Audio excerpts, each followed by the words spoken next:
Arsenal beat Newcastle and Liverpool beat Spurs. That and more. I'm Leonie and this is Hope Meets Banter.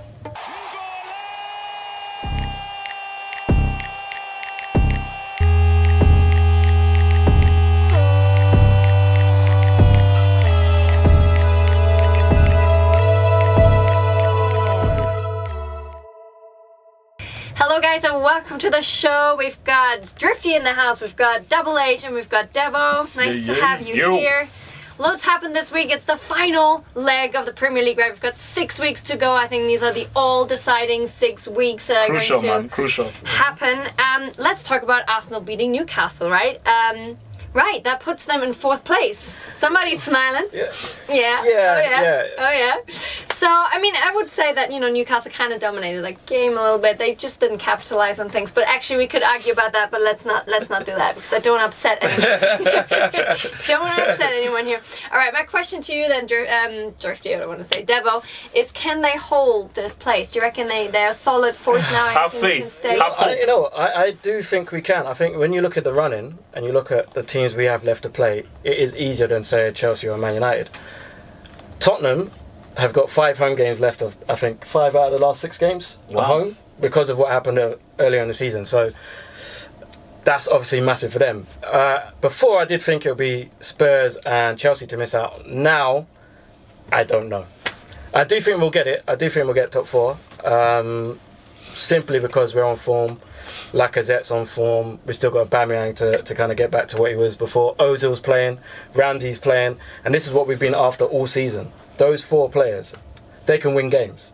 And they're playing now. So, yeah. I don't know, man. It's just tough. It's a tough Ozil one. made a rare appearance. And he played very well. Speaking afterwards as well. Yeah. We never hear from him, right? It was good to see him. Yeah, he's not allowed to talk much. He's not allowed to talk much. Well, with that accent. It's good to see him back, though. And he's playing good. And we're going to need him. We're going to need him.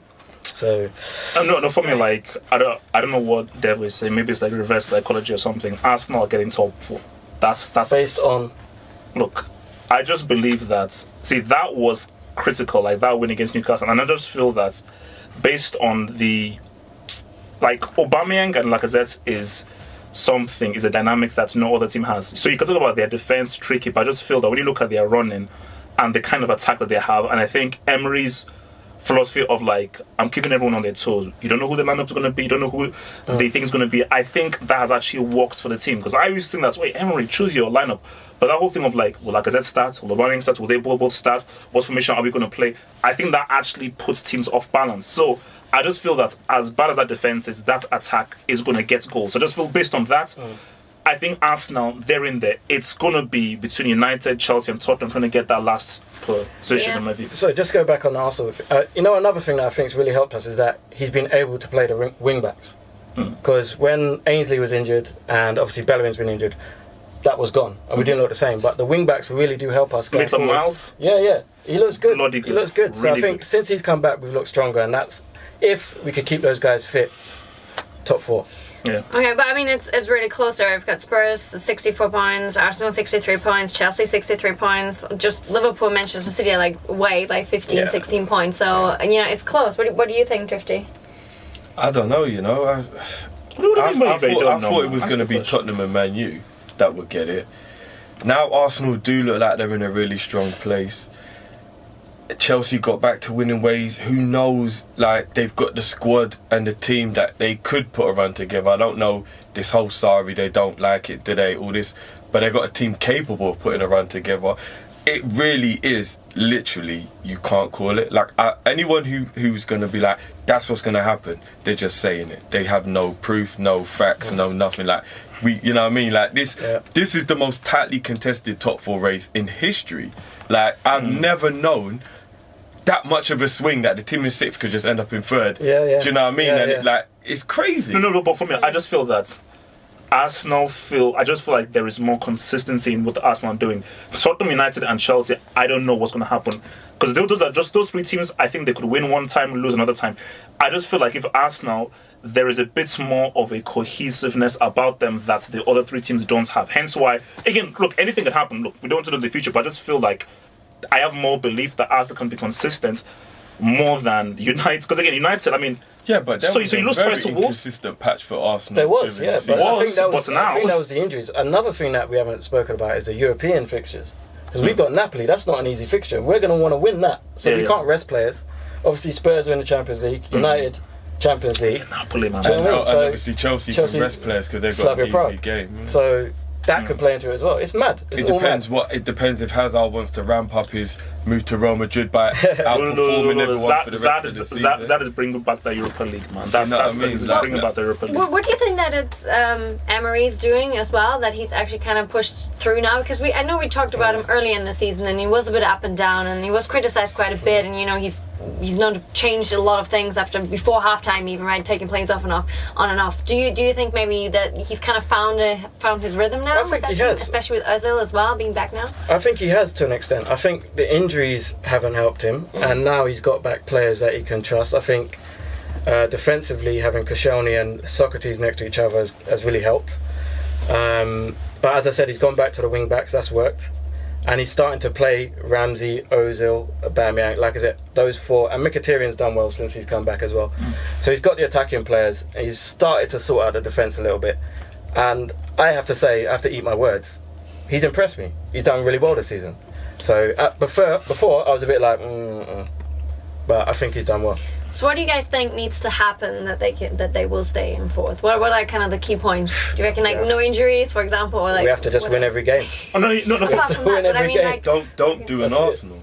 And I don't. Hey, come on now. Go to away grounds. You're not supposed to drop points. Well, we got Wolves away. But this is what I'm saying. Arsenal for the last scares me, man. Would you say maybe 18 months to 2 years have been really poor away from home? The season before last, we had the best away record. It's been so the last 18 months then the last it has been diabolical almost. And Emery kind of fixed it a bit at the beginning and then it came back again, and that part there is how Arsenal can get in the top four. Don't lose those away games. That's all. If they win those away games, it's a wrap because they'll win it at the Emirates. That's their shit. So they cannot drop those away. And if Tottenham have got that many home games, that could be a swing in Tottenham. I think it's 4 actually because they play Palace. It's 4 home games. Even so, that's a lot. Do you know what I mean? 4 out of 6 is a massive advantage. Yeah. Actually, maybe the new stadium might be a hindrance, and then it might not even help them. I hope so. I think because Drake is right. I just think if they can just get that whole away thing, go to those away grounds and win, I think that'll be crucial. But I think also as well, because I still believe, I don't know how you feel about this, I still feel that Aubameyang and Lacazette can be the most deadly strike partnership in the league. So I've always said for Emery, play these two for 5-6 games and let them develop an understanding. Because look at the goal that Lacazette scored, that came from the understanding. But his whole thing of Lacazette, Aubameyang one time, it sort of worked in a weird way. But I just feel if he can just maintain, because you've got 2 proven goal scorers in that team. So if you have 2 goal scorers on that pitch, it's going to make defenders scared. So I just think that if you can find a way to always play both of them and sort out what the midfield thing is behind them, that's a dangerous attack. European coaches don't play 2 strikers though. They just don't. I mean, it's all about the midfield. Yeah, do you know what I mean? So I don't think it'll change. He's not going to change now, I don't think. All right. 6 weeks to go, Devo. We'll see. Have faith, have hope. I have. I'm not going to hold my breath for that, but we'll see. Let's be hopeful. And we're going to win Europa League as well. Easy. No, that's It's bringing home. Let's have a look. Let's move on to Liverpool versus Tottenham. Right, that was quite a match. Quite exciting to watch, actually. If you're not a Liverpool fan, I could enjoy it. Right, Liverpool beat Spurs 2-1 with the second goal being a bit, I guess, lucky. Whatever you want to describe it. Lloris to the Lloris. Let's quickly review a tiny bit. Right, so the very dramatic kind of goal on the 90th minute from Spurs in their own goal, but. Let's examine actually Spurs first, right? So they've now lost 3 in 5 games, right? So they kind of now bounce back and didn't lose face on the opening $1 billion Wembley Stadium. Tottenham. Is it New White Hart Lane or something? Yeah, New White Hart Lane, whatever. It looks good. That thing looks bloody good. It cost $1 billion dollars and pounds. So I really hope it's more than just good. Although people actually criticize as well that the transport before and afterwards was really horrible. But let's not get into that right now. London do you think that Tottenham can still finish see the season in top 4? Where do you see them finishing after this kind of performance? No. What do you reckon, guys? I mean, it's just 6 weeks to go. I mean, I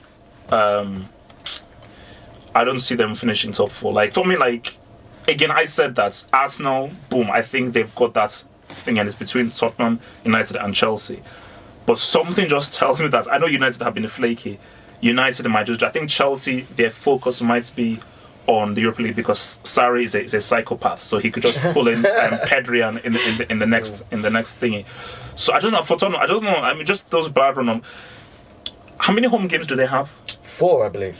You see, that makes things complicated because I just feel that by them winning that home game, that thing of like new stadium home thing could just actually galvanize them. So if you're saying they have 4 of their games are at home, maybe that could be the thing that. And you know what's kind of bad as well is that because they were so inept at sorting out their stadium, it's actually worked in their favour.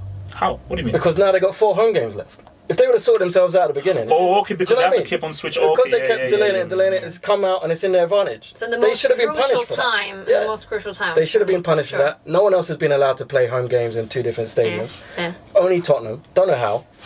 I mean, if you swing it the other way though, that means there would have been a point where they had at the beginning of the season, they had away games at the beginning of the season. So technically, that was but they won those stuff. They won though. Yeah, but then you can't be annoyed because they won it. Yeah, no, do you know what I mean? That was a hindrance. No, they should have had to play all of their games at Wembley and just don't be a hater, man. Don't be a hater. Of course I'm a hater, it's Tottenham. I do think it's a fair point because starting off, but you know everybody's starting off and you have the energy and you know you have the start. So it would have been difficult to have that many away games in a row. What should have happened? They should have played all of their games at Wembley. Done. You can't have 2 different home stadiums. No one else in the history of football has been able to do that. It is a bit weird. It is a bit weird. But look, let's talk about this Tottenham-Liverpool game because I need to talk about Sissoko. Yeah, Sissoko is a pussy, and this is why. No. Bro, he has limitations. He's a useful brick. He's a brick, but it's a useful brick. When he saw Van Dijk, his asshole started going like this. He was shook. Van Dijk was like, go on then. Van Dijk, no, they don't. Van Dijk does that to everybody. Van Dijk was like, go on then, what you got? What you got? He's like, please let me pass it to Son. Please. I don't want the responsibility. Sissoko literally put his wife. He said, look, I am passing here. Van Dijk said no. Look, I would have passed here. Van Dijk said no. Shoot that bloody ball. Okay, it's not going to nap. Yeah, I didn't want to. He went back to your team. I didn't want to shoot. I wanted to pass. He wouldn't let me. No, but you see, that was just one of the craziest things I've ever seen because in my mind I knew that Sissoko is not going to score. He can literally be kissing Alisson in the face. He's not going to put that ball in the net. And Van Dijk knew that. So Van Dijk was like, brilliant defender. Basically, it's what they do in basketball. Because in basketball, what you do is that a guy who you know is bad at 3-point shooting, let him take the shot. But if it's Steph Curry or someone, you go on him. So Van Dijk knew that he's working on probability. Because he knew Sissoko. Because whenever you're doing these pretty things, you know the strengths and weaknesses of each player. Yeah. And he knew that Sissoko is horrible at shooting. And he was like, if that ball falls to Son in that situation, I'm screwed. So Van Dijk was like, look, man, there you go. Please, just shoot. And Sissoko, because basically the fact that Sissoko was putting his body so forward to passing, it showed that his lack of confidence. So he was like, man, I didn't want to do this. And it was on his weaker foot as well, so... But you got to remember, though, right at the end, Van Dijk actually just, like, barked at him. And that was the extra. Yeah. So he did... My man did a DMX. He wasn't just like, go on, have a shot. It was also like, actually, no, you can't have a shot. And then he just closed him down. It was just, I'm not going to lie. I know every time I talk about... I'd be scared. Every time I talk about a Liverpool player, everyone's always going to think that I'm being like over the top. No, it was smart. But, I mean, I've got to go back to like Cannavaro Nesta days to find a piece of defending on that level. Like, that was a throwback to like the 90s. Oh, give me a break. Look, man. We were haters. How do you bring Cannavaro and Nesta to this whole thing? You guys always overdo it. I told you. This guy is the most biased. Tell me any millennial defending you've seen on that level. You got to go back to the 90s to see defending. What he did? Look.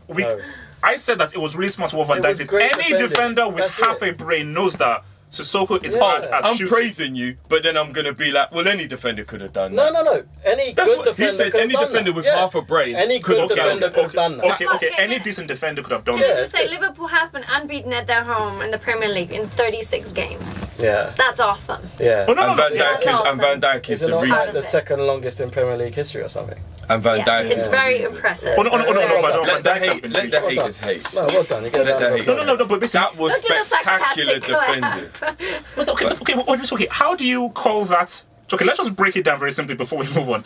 How do you call that? See, spectacular defending is Bart Simpson's tackle on Marcelo in that 7-1 thing against Brazil. That's spectacular defending. Oh, because you love him. Oh, convenient. So No, but he's got a point. This is the problem I have. With you don't Liverpool have to fans, make a right? tackle This is for the it to be problem that I have with spectacular Liverpool fans. defending. How is that You create spectacular someone. defending when you're saying Defending that? isn't just about making the challenge; it's about obstructing the player any No, way it was great possible. defending. So if It was it great was defending. mental Defending. warfare, No one's it saying, was still no one's saying it defending. wasn't great defending. We're just saying There's you just can't say degrees. it's the best defending since Cannavaro and Nesta. No, but I That's a said massive statement, you man. have to go back to them days to see that level No. of great defending. No, that's Listen, ridiculous. Oh my God! That's ridiculous. So because Van Dijk was like Sissoko is bad at shooting. it wasn't just that. It wasn't just that. He was left on his own Yeah. by himself. Yeah, he done well. That's what we're saying. We're He praising did him. more than well. No goal was scored. It was amazing. Because Sissoko shot the ball. Because Sissoko was at the No, miss. but you know he actually put Sissoko off of his shot as well, right? It wasn't like a literal clean shot and he ballooned he it. challenged Van him. Dijk actually Challenged got to the point where he could make It the was great tackle on defending. him No, without a pass know- being But that able to doesn't be make made. it the greatest piece of defending since you know Cannavaro and what? Nesta. Like- That's Oh madness. God. Cannavaro Haters and will hate, so- man. It's fine. No. No, Just that's madness. put very simple. Just to show his biases. That I said that level, by the way. Do you- Not literally I the think only he did, one. Do you- he no, did say that level, No. Okay.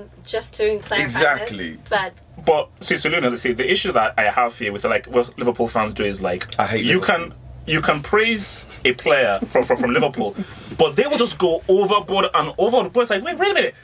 Do you I've seen- me I've- and Devil, we both said no, that was really good defending Yeah. and everything. How do you go from that to two of the greatest defenders Yeah. of their generation? How do you go to spectacular defending? It was Spectacular. spectacular I've defending. seen things on Twitter saying that Van Dijk is better than Rio Ferdinand, Vidic, blah blah blah blah blah blah. How? Where do you get that from? Even though I don't agree with that, the only reason why I think people are saying that is because longevity They're gassed. is the only reason why he isn't. Because if you look at his attributes, Yeah. he is better than those guys. But they've got 10 years on him. So therefore, You're you're saying not Van going Dijk to... is better than Better than Rio Ferdinand. Ferdinand. I'm gonna walk out of this studio. Peak Rio. If you're talking about Pick actual Rio. attributes as a defender, yes, he is. Next question, please. No. Next This, question. No, but see, this is everybody's got their own opinion here. This is the hate. It's This just is not- what I'm it's saying. just biased. Van It's Dijk, biased, Van man. Dijk hasn't been doing it for Zero as long, objectivity, so man. therefore he isn't as good because Zero longevity. this is a That's safe messed up. space. You know what I'm saying? objectivity. This But- is a safe space, all right? Zero Drifty's allowed to have his objectivity. That's opinion, and this is what he thinks of Van Dijk. Find me a and that's season it. when Rio wasn't beat by one dribble in a whole year, and he played for Man United. Right. Okay. Suggestion. Find me a season Zero when he objectivity. showed he's as good at headering. You're saying that he's better than Van Peak Dijk Rio. is probably Let's move on. quicker or as Yeah, I quick think as it's better. What was What was? Okay. So I guess you know. When we said at the beginning of the season, remember when we said best ever defenders, blah blah blah, and you were saying Rio Ferdinand. Yeah, So now because I believe it. let's carry on. Okay. And I told you, Let's if Van Dijk defends like he did this year for like 5 more years, then he will be the best. So let's have that But conversation then. Yeah, that's why I said I think they're saying it because they know that he's actually got the ability better than those guys. Longevity counts though, so they should calm down with all that shit. Yeah. You can tell me right now Mbappe's better than Rooney, yeah? 100%. That ability. He hasn't got a better career though, so therefore Rooney's better because Rooney accomplished all these things. But you can still sit here and tell me Mbappe's got more ability than Rooney, right? It's the same thing. It's the same principle. Just quickly on this topic, you do like Rio Ferdinand played at a high level at the World Cup, at the Euros, multiple Champions Leagues. He played at a high level. So you're putting Van Dijk in the same category as Rio because he's one Champions League campaign and in the Premier League. You just proved my point. I said not the career he's had, the ability of the footballer himself. I Rio think- Ferdinand at his peak was Okay, considered one of the That's best. fair. Yeah, let's move We're on. going in Zero circles because it's objectivity, just man. two That's different, messy. two different Jesus. opinions here, and this is a safe space. Lots of love. It's not a safe Love, space. safe space, safe Safe space. space. Maybe we need to create a safe word here. Yeah, Pineapple. pineapple. No, the Right. safe Let's word just is Van quickly- Dijk, just to let's- piss Okay, me off. let's already. just quickly one thing I do very quickly want to know from you guys. Do you think that Liverpool can put some more pressure on Manchester City now with this? All we Oh, can- 1 point 100%. difference. All we can do is win and hope. Yeah. That they drop. It ain't in our hands anymore. Like all we can do is win and hope. I do think you're going to drop points against Southampton now. That's not me hating. That's a gut feeling. No. That's Chelsea game. That's a gut feeling. No. For me, I think I think that the league is already done. I think City have already won on the league. But as we discussed before, the City's critical games, that's game against away to Palace. I think that's going to be City's most difficult game. United turns up. City's, because every team, no matter how good you are, you have your bogey team. City's bogey team is Palace. I think for Liverpool, I think they should sort out Southampton. I think that's Chelsea game. See, if Sarri plugs his brain into his cranium and plays that lineup that we saw against Brighton, that's going to be a difficult one. Okay. Easy, man. Let me live, man. Let me live. All right. Peace. All right. So you just mentioned Manchester United as well. So let's quickly. I know we've been over this again, but I do think it's exciting. Solskjaer got the job. Yay! And he did so last week. But I do think, congratulations to the Norwegian. But I do think we need to talk about, can they be title contenders with this next season? Do you think there's the possibility for Solskjaer to pull it off? You have said that before. Thank you, Leonie. Thank you. I love that dismissal. If you look at the names that are being linked with United in the summer, they've got some good players in there. That apparently Koulibaly, Wan-Bissaka. There's a few players in there. There's another one I'm missing. There's another big one. Jadon Sancho. Sancho, stay at Dortmund, please. If they get players of that caliber, at least, then they have got a very good squad. If they get rid of the Deadwood, they're getting rid of Valencia already. Darmian. There's a lot of these. There's bare players. There's bricks. Apparently, Darmian is one of the ones that the fans want them to keep. Well, I can understand why, because he's versatile. He's not the best player, but apparently he's back up. One of the best crosses in the league. Well, damn, are you mad? Well, I don't know. As in on his chain. Has he got a fat chain? Settle goal. No, but actually, it's good to hear, because I think we have to bring this in, and I think this is a topic that we have to discuss about. And yet again, guys, don't be fooled. We are really good friends offline. Just that whenever camera really comes love on, each other. So. Me and Drift, we had a back and forth with the whole Labille thing. Labille, aka Paul Pogba, a World Cup winner. And the thing about it was Lloris that is a World Cup winner, but easy. Oh my god! You messed up my whole narrative, man. So basically, my thing about this is that Labille plays with bricks. As Devil just said, there is a lot of dead wood and bricks that are out there. I don't like, because what I feel about is that Labille is critical for United to build their team around if they want to win anything. And what I don't like is that people are so quick to bring down Labille whenever he has one bad game. And I say, wait a minute, this is a central midfielder having to play with bricks. Name me one elite central midfielder who has the level of crapness that Labille has. Jordan Henderson. Sorry, Double H, but I'm quite interested in what do you think can Solskjaer get out of this team then? What can he make difference? I don't know. He can't, because my thing with Solskjaer is that the Premier League is the most competitive league in the world. I admire what Solskjaer has done, but I don't think that with how competitive the Premier League is, City will get stronger, Liverpool will get stronger. I don't think Solskjaer has the managerial qualities to be able to win more games and be more consistent than either Man City or Liverpool. Who knows what Arsenal are going to do? Who knows what Chelsea are going to do? Sorry, transfer ban. So, the best he can hope for is maybe like an FA Cup or something. But again, as Devil said, if they get the right targets and some star players, who knows? Yeah, if you put, like you're saying, Pogba does need, it's been evident, he needs players around him. If they do go and get the right central midfielders next to him, then Pogba, we've seen it, he can affect 100%. Games. He is creative, he can score goals, blah, blah, blah. He does slightly go missing in big games. Yeah. We can all sit here and say that. Yeah. So you need to get the tools around him so they're not so reliant on him in those big games. Do you think Solskjaer can pull that off? Yeah. Do you reckon he has a vision? I think if he gets the players... Yeah, he seems We've seen that he can manage. Yeah. We've seen him do that. I think that's, at the end of the day, that's what he needs to do more of. Yeah. Get the best out of the players that he has. He might not be tactically like the best, but man management. If he gives them the belief that they can win a league, I think they can.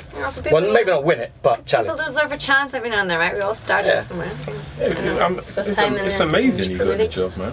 He won't crash and burn. I'm not going to exaggerate. I know we're trying to banter him. he won't be like a Mourinho, and it'll be like, it's disastrous, and fans don't even want to watch the game, 2010, and all that kind of stuff. 2010. Like, he won't do that badly. He'll probably like quite easily get top 4 maybe, or something like that. Especially if they're going to give him a kind of near open checkbook. I mean, we're talking about Sancho and Koulibaly in the same summer. We're talking about 200 mil alone just for 2 fucking players. So if he's going to be given a checkbook like that, he better fucking try and win the league. Do you know what I mean? He ain't getting no "I'm only Solskjaer" excuse if they give them more money like that. Yeah, the whole new manager thing has gone. But for me personally, I just think he'll probably be like a comfortable top 4 manager for next season. Maybe make a little bit of progression on what they've done. Again, can he motivate players who don't care who he is? Do you know what I mean? Koulibaly couldn't give a shit who Solskjaer is. Can he even bring him to Man U? Can he? Do you know what I mean? But it's the club still has a massive sway. They do, but I think that's slowly starting to dwindle now. I feel like a lot of these like powerhouse Barca and Real, I think a lot of these clubs need to accept it's a new day. And Double H loves saying it's 2019. Those teams don't have the law they used to have. Barcelona and Real Madrid don't have the same allure. Not with the amount of money in the Premier League, the amount of good managers in the Premier League, the way teams are doing well. No. I don't feel like those clubs are literally, it's us. We want you. You're coming. Like, it ain't like that anymore. Any player worth anything wants to play with Lionel Messi.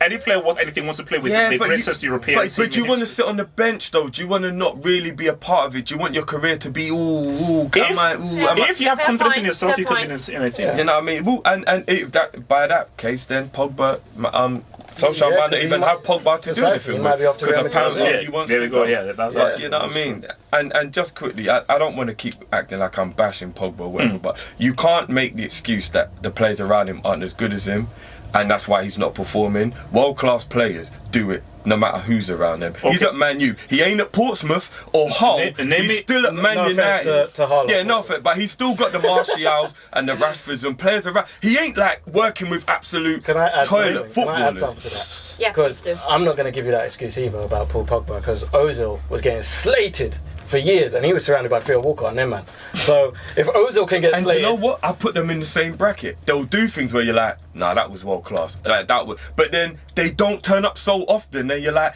I can't call you world class when you've been missing for 5 weeks. Okay, and that's what Pogba does. Pogba's been missing for the whole of April. Okay, I allow you some time now. The whole of March, sir. We're just in April. Like the whole of March. Where was he in the whole of March? The boy was gone. Okay, and there you go. But not too long. Go, but don't go off on a big rant now. Oh, no, he's letting you land, bro. Okay, thank you.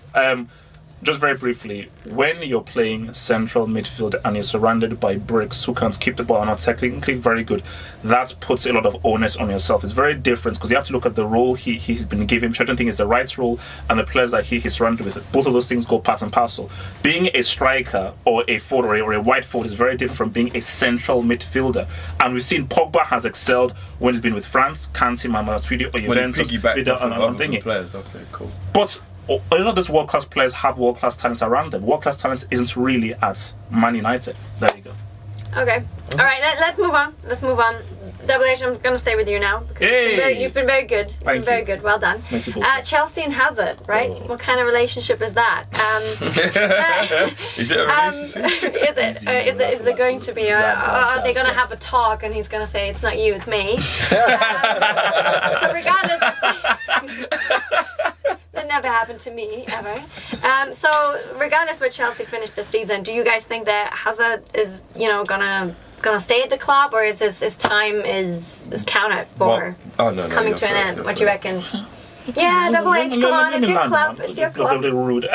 Look, me and Zad, we go back a long time. We talk a long time over the phone and everything. And I've been trying to convince Zad to stay at Chelsea, because I actually spoke to him like last night and everything and said, look, Zad, man, look, let's try and win like a treble or something at Chelsea.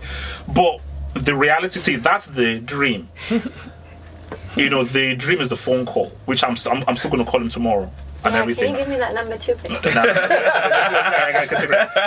But the reality of the matter is, Zad knows that if you want to be that dude, it's Real Madrid. He has to push forward for that move in order for... Because I've always said, I say Zad is his top 5 and people call me crazy.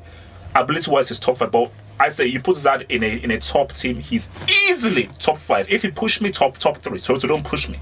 So I feel that when all is said and done, I do see him moving to Real Madrid. I'd be very surprised if he remains at Chelsea, because I think he's 28, 29 right now. Yeah. This is the last chance to make that move, because if you don't make that move now, nobody's buying a 30-year-old or a 31-year-old. So anything can happen, but if you would ask what's going to happen, he moves to Real Madrid this summer. Okay. I think if he doesn't move to Real Madrid, it proves what I've been saying about him all along. He doesn't have that winning mentality. Yeah. He doesn't have that mentality of I want to be the best. He just enjoys playing football. Yeah. I think that's what's held him back from being the best. Is that he just enjoys playing football. Do you know what I mean? He's not like a Ronaldo. Ronaldo who wants to be the best. You have to want to be the best. In the world, Hazard has that. In this world, I'm actually in kind of admiration of a player, if that's the truth, who only just wants to enjoy playing football, get paid well for it, and at the end of his career be like, yeah man, I had fun, not had all this stress and like all this hold on. Because how many footballers say like they don't enjoy football because it's this and it's that and we get all this talk like it's just a job to them, you know, all it is about a paycheck and all that. That's because of pressure. They don't enjoy it. So I've got respect for him. Then you're a loser. Like, if you get kicked under the pressure, you're a loser. One things though, right? You do realise he has one thing. We're not talking about a guy who's never had anything. Like he's got 2 Premier League titles, he's got 2 FA Cups. It's not like he's never won anything in his life. The point is, if you have the talent of what Hazard has, you should want to be the very best at your craft.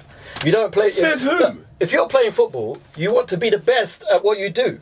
Says who? In anything in life, whatever you do, you want to be the best at what you do. He's got ambition. He moved to Chelsea and he won the Premier League. Yeah, whether wasted talent or just enjoying the craft that you're doing. This is great.